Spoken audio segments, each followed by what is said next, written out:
물론 여긴 국민 라디오. 지금 페이스북이나 각종 SNS 보면 최대 화제는 이스라엘과 팔레스타인 가자지구 공습입니다.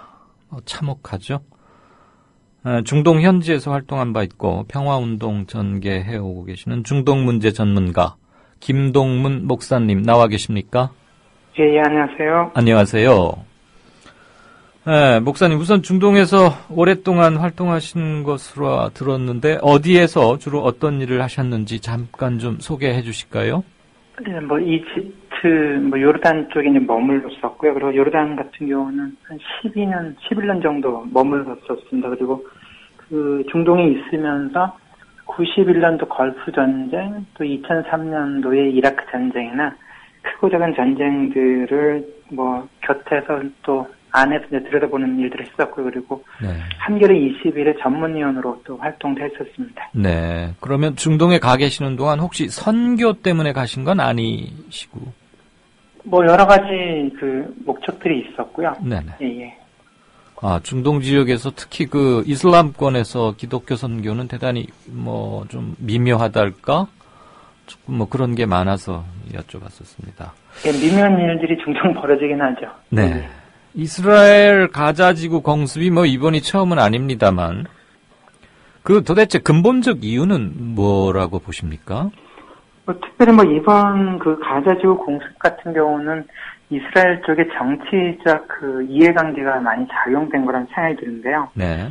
그것은 이스라엘 입장에서는 지금 팔레스타인을 이제 강하게 통제하고 자신들이 원하는 대로 조정을 해왔었는데, 최근에 큰 변수가 발생됐었습니다. 그거는 어떻게 보면은 팔레스타인 내에서는 하마스라고 하는 좀 더 강경한 그 진영하고 파타라고 하는 좀 더 타협적인 진영들이 서로 갈등 관계에 있으면서 이스라엘은 그런 면 속에서 팔레스타인을 통제할 수 있는 중요한 장치를 갖게 됐었는데요.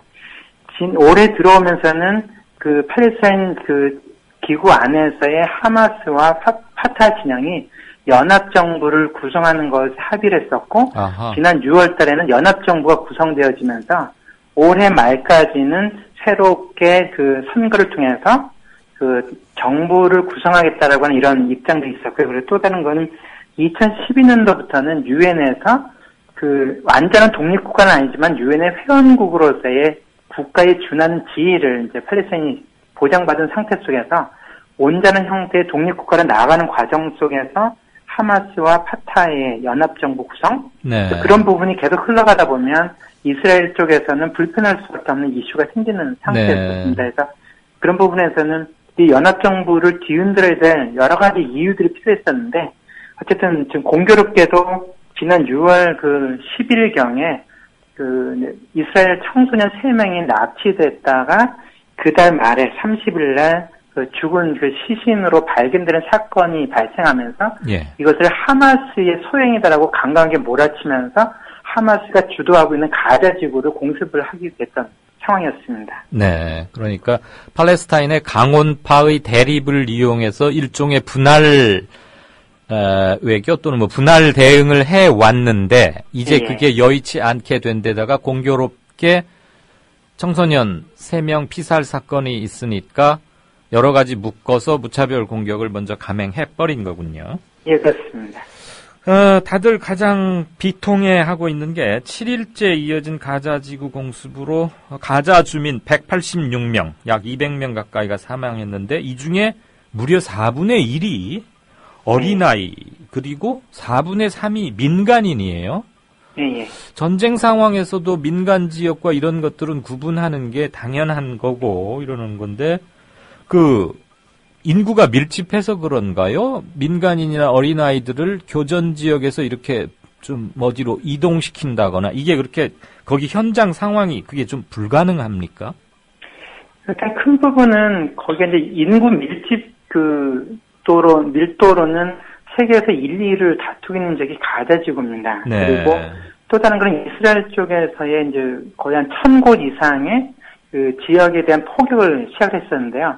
그 부분 자체가 하마스의 무기 거점이 있거나 공격 거점이 있다라고 하는 주장을 하면서 민간 지역에 대한 공습이 진행됐었는데요. 큰 부분은 그 가자 지구 안에서는 대피하거나 도망갈 수 있는 어떤 공간들이 일단 없다는 것 속에서 네. 이런 어떤 큰 그 피해들이 생기는 상황들, 그리고 그 어떤 피난처가 없는 상황들, 예. 그 부분이 이런 큰 피해를 만들고 있는 요인이 될 수 있습니다. 그러면 가자 지구에 대해서 공습을 한다, 공격을 감행한다는 이퀄 민간인이 당연히 사상자가 네, 그걸 알면서도 하는 것이고 어디 뭐 옴쭉달싹하고 피할 데도 없다 이 말이죠. 그렇죠. 이제 대피 시설도 부족하지만 그 가자 지구 자체가 완전 봉쇄돼 있습니다. 그래서 가자 지구를 임시로 빠져나갈 수 없는 상태에서 어떻게 보면 도간에 든 쥐 같은 상황 속에서 포격이 된다 한들 또 포격 지점이 동시다발적으로 수많은 곳에서 동시에 진행되기 때문에 안전지역이라는 것이 없는 상황에서는 피난할 수가 없는 거죠. 뭐 군사시설만 정밀 타격한다 이런 것 자체가 불가능하다 이 말씀이죠? 예, 그렇습니다. 그 이번에 문제가 됐던 게 무슨 저도 사진을 보고 깜짝 무슨 그 SF 영화관인가 싶을 정도였는데 백린탄? 백린탄이라고 하는 게 뭡니까? 혹시 들어보셨나요? 군사 전문가는 아니시지만. 저는 그쪽은 잘 모르고 다른 거는 실은 SNS상에 백린탄을 이번에 썼다고 나와 있는 사진들을 좀 봤었는데 실은 이번에 발생된 사진은 아니고요. 이전에 있었던 사진들이 좀 이렇게 모아져서 재편성돼서 지금 유통되고 있는 느낌이 있어요. 그래서 지금 이번에 진행되고 있는 가자 공습에 이스라엘 쪽에서 백린탄을 썼다라고 하는 어떤 증거를 좀 이렇게 제시하기는 쉽지 않은 상태이긴 합니다. 아직은 확증은 없는 상태에서 과거에 이런 전례가 있었던 거를 다시 저기 하는 거군요. 예, 그래서 그 사진이 지금 이렇게 돌고 있어서 지금 벌어진 것으로 오해하는 측면들은 좀 정정이 돼야 될 부분이긴 합니다. 알겠습니다. 그게 막 공중에서 이렇게 쫙 퍼지더라고요. 예. 그러니까 그 뭐 어디 정말 피난 갈래야 피난 갈 데도 없다는 말씀이 바로 이해가 됐었어요. 예. 그런데 그 하마스라는 거 잘 우리가 잘 모르니까요. 그 하마스의 실체는 뭡니까? 일단은 조금 이렇게 여러 가지 역사적인 해석에는 그 논쟁이 될 수 있는데, 그 팔레스타인 해방기구, 즉 야세르 아라파트라고 하는 지도자를 중심으로 하는 팔레스타인 독립기구가 있었고, 피에로라고 하는 거 있었어요. 예, 피에로로 이전에 나와 있었던 거죠. 그래서 그쪽을 견제하기 위해서 그 다른 쪽에서 대립각으로서 만들었던 조직이 하마스였습니다. 아하, 피에로와 그래서, 대립. 예. 그래서 그렇게 됐을 때는 팔레스타인 이 진영 자체가 분열될 수 있을 때 어떤 분열을 통해서 이익을 볼 수 있는 어떤 또 다른 그 세력들이 존재할 수 있다고 생각이 들거든요. 그래서 그런 부분에서 그 출생 배경이 좀 독특했던 부분도 있었고요.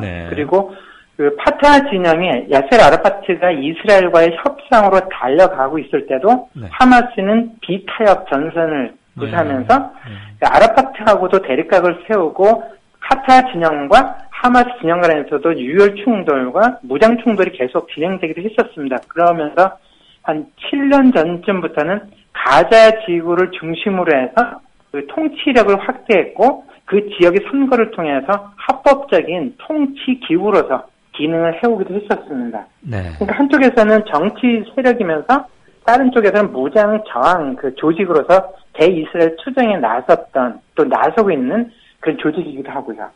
예, 지금 휴전 얘기가 뭐 이집트 이런 데서도 나오고 있고 그 양 당사자들 사이에서도 조금 오가는 것 같던데 휴전 전망 목사님께서는 어떻게 보십니까? 일단은 이스라엘 쪽에서는 테러를 확보한다는 면 속에서는 손해볼 것이 없는 접점이 생각이 들거든요. 일단은 이번 전쟁도 정치적인 이해득실 속에서 시작된 측면이 있었는데 스스로 전쟁을 일으키고서 스스로 빠질 수는 없었는데 때마침 그 어떤 이렇게 평화라는 명분과 뭐 이렇게 뒤로 테러가 확보된 부분 속에서는 적절한 수순에서 그 어떤 평화협상 아니면 휴전이라고 하는 그 테이블에 들어설 명분은 충분하다 생각이 듭니다. 네, 설령 뭐 휴전 이런 게 이루어진다 해도 백린탄의 사용 여부 이런 것들은 정밀하게 사후 검증이 돼서 그런 거에 대해서는 그 민간인 피해 이런 것들은 뭐 이미 돌아가신 분들은 어쩌겠습니까만 확실한 제재가 있어야 되는 게 아닌가 그런 생각을 목사님 말씀 듣다 보니까 생각이 나는군요. 예, 오늘 복잡했던 중동 문제 알아듣기 쉽게 잘 설명해 주셔서 대단히 감사합니다. 고맙습니다. 예, 감사합니다. 네, 지금까지 중동 문제 전문가인 김동문 목사님과 이스라엘의 가자지구 공습에 대해서 얘기 나눴습니다.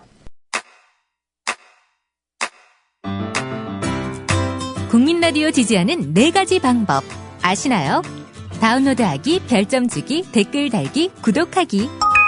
국민라디오를 보다 많은 이들에게 전할 수 있는 가장 손쉬운 방법. 다운로드하기, 별점 주기, 댓글 달기, 구독하기. 잊지 마세요. 다운로드하기, 별점 주기, 댓글 달기, 구독하기.